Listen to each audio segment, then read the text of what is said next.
इस दुनिया में बहुत सारी डकैती हुई, बहुत सारी चोरियां हुई, जितने भी क्राइम होते हैं उसको सुलझाया भी जाता है, सुलझ भी जाते हैं, पुलिस पकड़ लेती है। लेकिन आज जिस कहानी का मैं जिक्र कर रहा हूं, इस कहानी के साथ दो चीजें जुड़ी हुई हैं। एक, दुनिया में इससे बड़ी किसी कला की यानी कि आर्ट की चोरी नहीं हुई। दो, करीब 32 साल हो गए, 32 ईयर्स, आज भी चोरों का पता नहीं है। बल्कि तीन चीज जुड़ी हुई है। तीसरी चीज ये, शायद ये इकलौता ऐसा मामला होगा कि जो चोरी हुई, चोरी के सामान की जितनी कीमत थी उस कीमत से डबल इनाम का ऐलान किया गया कि जो भी इस चोरी हुए सामान को वापस लाने में मदद करेगा, पता बताएगा, उसकी वजह से ये सामान वापस मिल जाए, तो उसे दुगना इनाम दिया जाएगा। अब चोरी की जो सामान है उसकी टोटल कितने की चोरी थी आज की अगर टाइम में मैं वैल्यू उसकी आपको बताऊं, 500 मिलियन मार्केट में आंका गया, मतलब अराउंड 7,000 करोड़ से ज्यादा इस चीज की कीमत है। इस कहानी के साथ बात यही है कि अब तक की दुनिया की सबसे बड़ी कामयाब चोरी है, और आर्ट की इससे बड़ी चोरी ना इससे पहले कभी हुई, ना अभी तक और कहीं सुनने को मिला है। कहानी अमेरिका के शहर बोस्टन की है, और यह कहानी है इसाबेला गार्डनर म्यूजियम की, जो बोस्टन में है। इस म्यूजियम की कहानी भी अपने आप में बेहद दिलचस्प है। इसाबेला गार्डनर एक लेडी, अमीर घराने में इनकी शादी हुई। इन्होंने अपनी जो सारी प्रॉपर्टी थी, पैसे थे, इनके हस्बैंड, उन्हें भी आर्ट एंड इसका कला का शौक था, तो उन्होंने दुनिया घूमा, यूरोप घूमा, वहां से जो बेशकीमती नायाब चीजें मिलती कलाकृतियों के, आर्ट के, वो इकट्ठा करती जाती। 1903 में बोस्टन में उन्होंने जब बहुत सारी चीजें इकट्ठा कर ली तो उन्हें लगा कि आम लोगों तक भी इसकी पहुंच होनी चाहिए, और इसके लिए जरूरी है कि आम लोग भी इसे देखें। इसी मकसद से उन्होंने एक म्यूजियम की शुरुआत की, एक म्यूजियम बनाया, एक बहुत बड़े महल जैसे जगह पर। पैसे वाले लोग थे, बहुत पैसा था, उस म्यूजियम को बनाया, और उस म्यूजियम में उन्होंने सारी बेशकीमती चीजें रखी, जिसकी कीमत मैंने आपको जो बताया कि करीब इस वक्त जो बताया गया है वो करीब है 500 मिलियन जिसकी कीमत। तो इसाबेला गार्डनर ने इस म्यूजियम की शुरुआत की 1903 में। वो सारी चीज़ें वहाँ बेशकीमती रखती गई। इसके बाद 1924 में 1924 में इसाबेला गार्डनर की मौत हो गई। लेकिन मौत से पहले उन्होंने एक वसीयत की।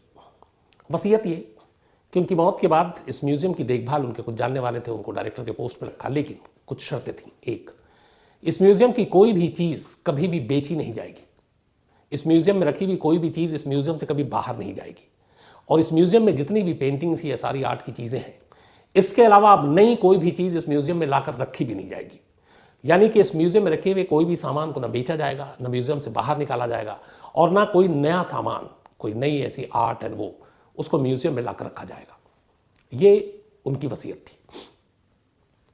उन्होंने कुछ म्यूजियम के लिए पैसे भी रखे, जिससे सिक्योरिटी और बाकी स्टाफ के खर्चे वर्चे सब ठीक ठाक चल रहे थे। लेकिन फिर 1990 आते आते चूंकि इसाबेला गार्डनर की मौत हो गई, और फिर पैसे भी धीरे धीरे कम पड़ते गए, लेकिन जगह बहुत महंगा, और उसके अंदर जो रखी हुई चीज़ें हैं वो अपने आप में बेशकीमती। तो इन सारी चीज़ों की वजह से इस म्यूजियम की सुरक्षा और वहाँ के इंतज़ाम में धीरे धीरे धीरे लचीलापन आना शुरू हो गया। न उतनी सख्ती, न उतने सारे पहरेदार।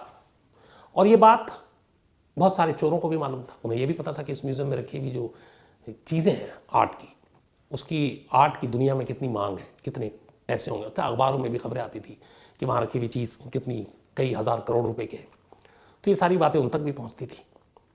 इधर पैसे ना होने की वजह से अब म्यूजियम में ही बस ये था कि रात की ड्यूटी पे 2 गार्ड होते थे, सुबह की ड्यूटी पे दिन में भी 2-3 गार्ड होते थे, इससे ज़्यादा नहीं। हालांकि कुछ कैमरे लगे हुए थे, लेकिन हर जगह कैमरे नहीं थे।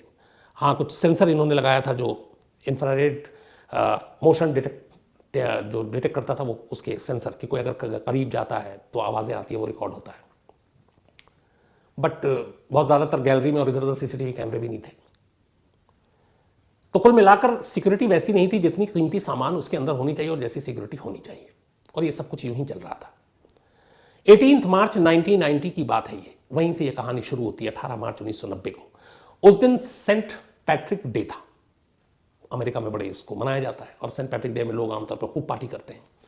तो रात में खूब पार्टी हुई, लोगों ने खूब जमकर पी, मस्ती कर रहे थे, और लोग मगन थे, झूम रहे थे। और चोरों ने इसी दिन का फायदा उठाने का प्लान बनाया। सेंट पैट्रिक डे की रात करीब 1:24 पर 2 बोस्टन के पुलिस वाले बनकर 2 लोग इस म्यूजियम में दाखिल होते हैं। उस वक्त म्यूजियम के अंदर सिर्फ 2 गार्ड की ड्यूटी थी। 11:30 बजे रात से इनकी ड्यूटी शुरू होती थी और अगले दिन सुबह 9 बजे तक इनकी ड्यूटी रहती थी। उनमें से एक का नाम था एबेथ और एक का नाम था रैंडी। ये दोनों करीब 25 से 30 साल के दरमियान इनकी उम्र थी। दोनों ड्यूटी पर थे। जो एबेथ था उसका काम यह था, दोनों जो गार्ड ड्यूटी पे होते थे, कि एक बैठेगा मेन सिक्योरिटी डेस्क पर और एक बीच बीच में राउंड मारेगा, फिर दूसरा आएगा और फिर दूसरा राउंड मारेगा म्यूजियम की। तो एबेथ 11:30 बजे उठा, उसने पूरा राउंड मारा, हर तरफ गया और उसके बाद आकर अपनी सिक्योरिटी डेस्क पे बैठ गया। अब इसके बाद बारी थी फिर रैंडी की। रैंडी जाता है, उसके बाद वो भी राउंड मारकर आता है और फिर बैठ जाता है। सब कुछ ठीक चल रहा था, लेकिन रात 1:24 पर अचानक 2 शख्स बोस्टन पुलिस की यूनिफॉर्म में म्यूजियम में दाखिल होते हैं। वो आकर कहते हैं कि उन्हें सेकंड फ्लोर से किसी घंटी की आवाज़ सुनाई दी है और कुछ गड़बड़ है, तो उन्हें चेक कर रहा है। अब दोनों पुलिस की वर्दी में, शक की गुंजाइश नहीं। एबेथ कहता है ठीक है, वो उस वक्त सिक्योरिटी डेस्क पे बैठा हुआ था, तो उसने कहा कि हमें देखना है। इसी दौरान में एक पुलिस वाला एबेथ से कहता है कि ठहरो, मैंने तुम्हें कहीं देखा है, तुम शायद वांटेड हो किसी केस में, साइड आओ। अब वो बाहर आता है। जैसे ही बाहर आता है तो पूछते हैं कि और यहाँ पे कौन है, तो बताता है मेरा एक दूसरा साथी है, सिक्योरिटी गार्ड। बोलता है उसको बुलाओ। वो उसे आवाज़ देता है।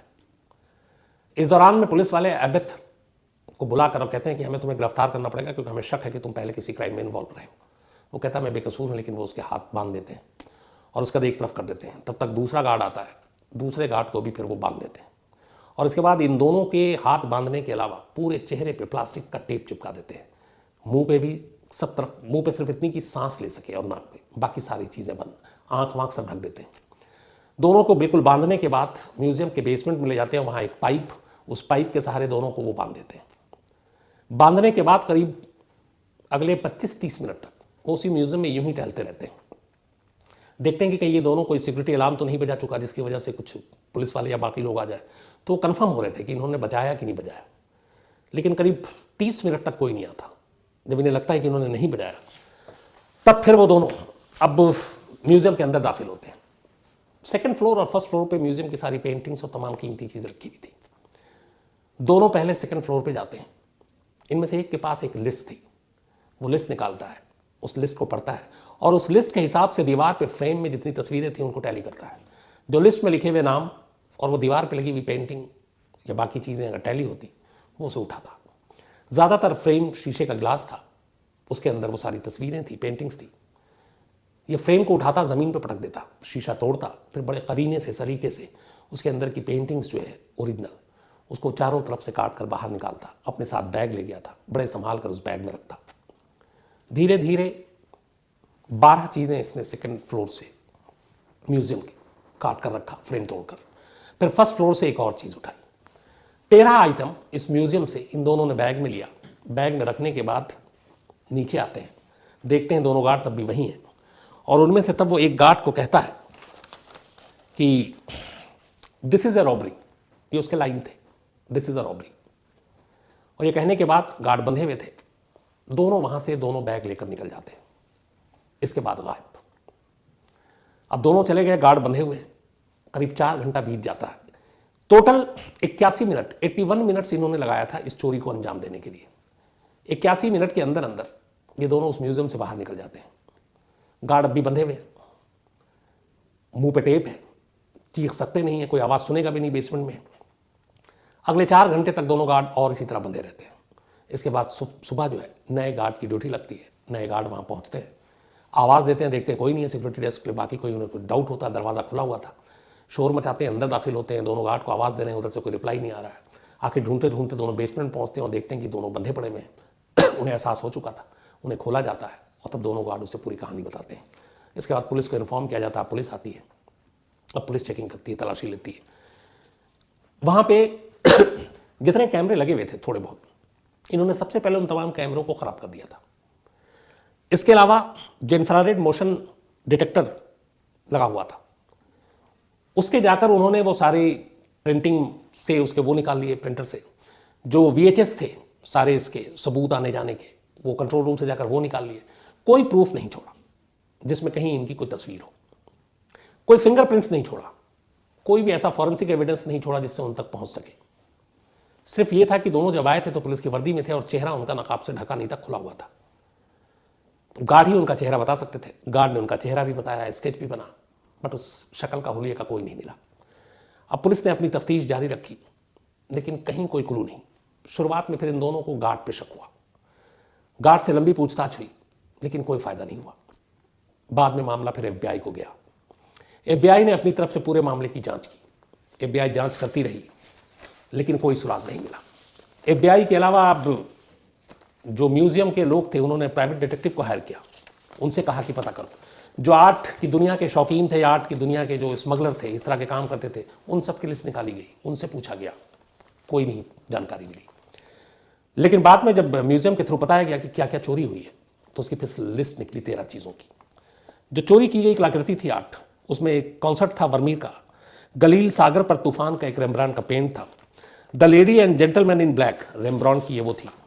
इसके अलावा ओबिलिस्क के साथ landscape Flinck, chez Tortoni Monet, self portrait Rembrandt, लाउड आन दे पीसेज डेगास, कॉटेज ऑक्स एनावरिसेस डी फ्लोरेंस डेगासो, एक और डेगासो की कलाकृति थी। इसके अलावा एक कलाकृति साइरी 2 के लिए थी, 3 माउंटेड जॉकी देगास की थी।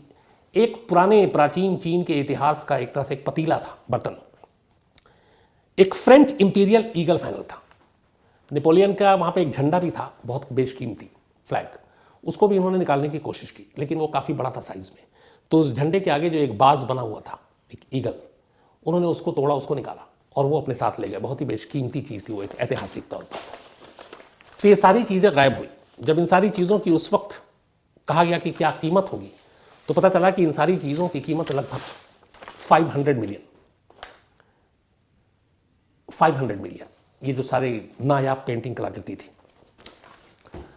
अब FBI लगी रही, तमाम सारी चीज़ें पूछताछ, इधर उधर कहाँ कहाँ पे किस मार्केट में बेचा जा सकता, क्योंकि उसमें एक ये थी कि ये सारी कीमती चीज़ें थी। और जब पता चला तो फिर ये भी पता चला कि इतिहास में कभी ऐसी आर्ट की इससे बड़ी चोरी नहीं हुई है। पुलिस ने अपनी तरफ से सारे ऐसे गैंग जो इन चीज़ों को खरीदते हैं, बाहर भेजते हैं, और ऐसे लोग जो इन चीज़ों के खरीदने के शौकीन हैं, उन सब की FBI ने लिस्ट बनाई। हर एक के यहाँ गए, लेकिन कोई फ़ायदा नहीं हुआ, कोई नहीं मिला। धीरे धीरे वक्त बीतता गया, धीरे धीरे जो अवार्ड था, रिवॉर्ड की जो बताएगा उसको पैसे देंगे, वो भी बढ़ता गया, लेकिन कोई नहीं मिला। फिर लास्ट में अभी जो लेटेस्ट है, $10 मिलियन अलग से म्यूजियम की तरफ से कहा गया कि अवार्ड देंगे हम, जो भी इसके बारे में बताएगा। और $1 मिलियन खासतौर पर उस नेपोलियन के जो झंडे का ईगल बाग चुराया था, अगर वो कोई देता तो उसके लिए अलग से देंगे। बट ये सारी चीज़ें भी नाकाम रही, कोई जानकारी नहीं मिली। 2015 में FBI ने कहा कि हमें बहुत करीब है इस चोरी को सुलझाने में, और उन्होंने ये भी कहा कि हम जो 13 चीज़ें चोरी हुई, उनमें से 2 चीज़ों के बारे में हमने पता लगा लिया है। फिर 2017 आया, FBI ने कहा कि इस पूरे मामले में हमें मालूम है कि चोरी किसने की थी। 2 लोगों ने उन्होंने नाम लिया, बट उन्होंने कहा कि ये दोनों इस चोरी के 1 साल के बाद ही, यानी कि 1991 में इन दोनों की मौत हो गई। एक को किसी ने गोली मार दी और एक बीमारी से मरा। लेकिन क्या सबूत है कि ये दोनों ही चोर थे? FBI इस पर भी कुछ रोशनी नहीं डाल सकी। फिर वक्त आया, FBI ने कहा कि हम करीब हैं और यही चोर थे। उन्होंने ये भी कहा कि इन चीज़ों को किस मार्केट में ले जाया गया और कहाँ कहाँ बेचने की कोशिश की गई।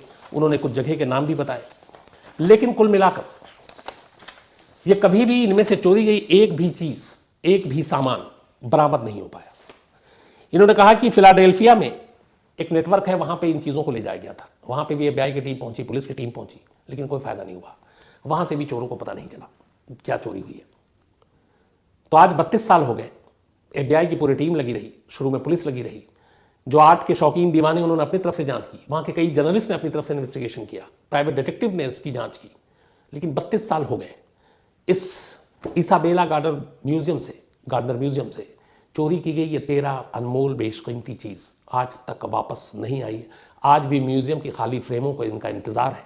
और सबसे बड़ी बात यह है कि जब ये चीज़ चोरी हुई, उसके बाद 18 मार्च की ये बात है, करीब 10 दिन बाद ही 28 मार्च 1990 को ही इस म्यूजियम को दोबारा खोल दिया गया था। और म्यूजियम के कर्ता धर्ताओं ने एक फैसला किया। उन्होंने कहा कि हम लोगों से छुपाएंगे नहीं कि क्या क्या बेशकीमती चीज़ें चोरी हुई हैं। उन्होंने हर चीज़ जिसके फ्रेम को तोड़कर वो सारी 13 चीज़ें ले गए थे, उसी जगह पे, उसी दीवार पे उन तमाम फ्रेम को वापस लगाया, लेकिन खाली। आज भी इसाबेला गार्डनर म्यूजियम में ये 13 के 13 फ्रेम उसी जगह लगे हुए हैं, लेकिन ये 13 के 13 फ्रेम खाली हैं, इंतज़ार कर रहे हैं अपनी उस खोई हुई, अपनी उस चोरी हुई पेंटिंग्स की, अनमोल चीज़ों की, कि वो एक बार मिल जाए तो वापस इस दीवार पर लग जाए। 32 साल का इंतज़ार तो हो गया, अभी तक मिला नहीं है। फ्रेम इंतज़ार कर रहा है। अब आने वाले वक्त में मिलेगा कि नहीं मालूम नहीं, लेकिन इसाबेला की जो एक वसीयत थी कि इस म्यूज़ियम से कोई भी चीज़ न बाहर जाएगी, न बेची जाएगी, न नई कोई चीज़ अंदर लाई जाएगी, उनमें से एक चीज़ चोरी छुपे ही सही बाहर चली गई, और ये 13 अनमोल चीज़ें। कोशिश म्यूज़ियम वालों की तरफ से जारी है। उन्होंने अपनी तरफ से $10 मिलियन का इनाम का भी ऐलान किया है। साथ में उन्होंने ये भी कहा कि जिन लोगों ने चोरी की है अगर वो एक्सेप्ट कर लें और सामान लौटा दें तो हम उनके खिलाफ कोई कार्रवाई नहीं करेंगे। हालांकि एक दूसरा पहलू ये भी है कि एक कानून होता है वहाँ पे, जो एक टाइम पीरियड होता है करीब 20 साल के बाद, तो अब उन चीज़ों से भी ये जिसने चुराया है अगर वो आज चोरी पता चल जाए कि वो चोर कौन है, पकड़ा जाए, तो अब उसके खिलाफ कोई कानूनी कार्रवाई नहीं हो सकती, ना मुकदमा हो सकता। क्यों? क्योंकि वो जो टाइम फ्रेम है, जो जिस टाइम में उसको पकड़ना चाहिए था और नहीं पकड़ पाया, और अब इतने टाइम हो गए, तब उसको कानूनन सज़ा भी नहीं दे सकते। तो दूसरी तरफ ये भी है कि उसको सज़ा नहीं मिलेगी, तब चोर चाहे तो एक्सेप्ट कर सकता है, सामान लौटा सकता है, लेकिन वो सामान कहाँ है, वो चोर कौन है, ये आज एक पहेली है, आज भी एक रहस्य है। FBI ने कई बार कहा हम बहुत करीब हैं, हम बहुत नज़दीक हैं। ये भी कहा कि एक चोर था, जो 2 थे जो मर गए, लेकिन उसका पुख्ता सबूत कि उनका चोरी से डायरेक्ट लिंक, और अगर वही थे तो फिर सवाल ये है, एक अगर इतना तक पता चल गया तो उन्होंने ये सामान कहाँ बेचा, किसको बेचा, फिर वो कड़ियाँ क्यों नहीं जुड़ी, वहाँ तक पुलिस क्यों नहीं पहुँची। आज भी वो 13 के 13 पेंटिंग्स और अनमोल चीज़ें, उनमें से एक भी चीज़ वापस क्यों नहीं आई, या फिर कहीं और नहीं क्यों नहीं मिली। इन सवालों के जवाब नहीं, और इसीलिए खुद FBI भी मानती है कि ये एक अजीब केस है जिसमें कोई सबूत नहीं, कोई प्रूफ नहीं। हालांकि उनको शुरुआत में दोनों गार्ड पे डाउट था, लेकिन गार्ड के खिलाफ भी कोई प्रूफ नहीं मिला। और इसके ऊपर बाद में फिर नेटफ्लिक्स ने एक सीरीज भी बनाई थी, दिस इज़ अ रॉबरी, जो उन दोनों में से एक ने कहा था गार्ड को रात को जब बांध दिया कि ये एक रॉबरी है, इसी नाम से वो बनाई। लेकिन आज भी दुनिया के कहते हैं इससे बड़ी आर्ट की कोई चोरी नहीं हुई, कलाकृतियों की इससे बड़ी चोरी नहीं हुई, और इससे कामयाब चोरी भी